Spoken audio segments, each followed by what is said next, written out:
This is tutorial how to build good Finnish mosquito trap. All you need is these components: scissors,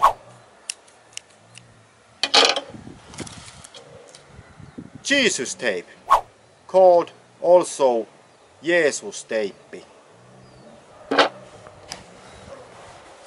net or piece of it. You need house also with the chimney.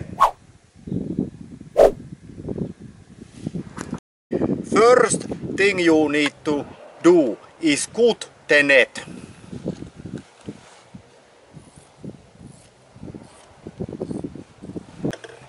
Like this piece.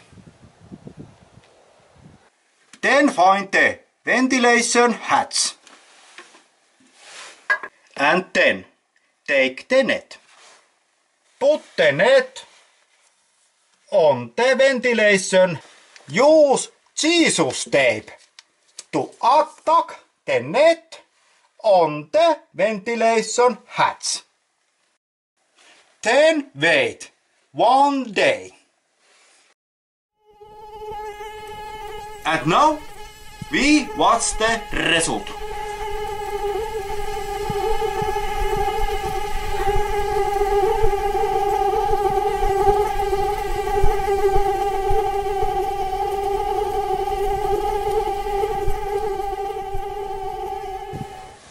And that is the way how to build very good Finnish mosquito trap.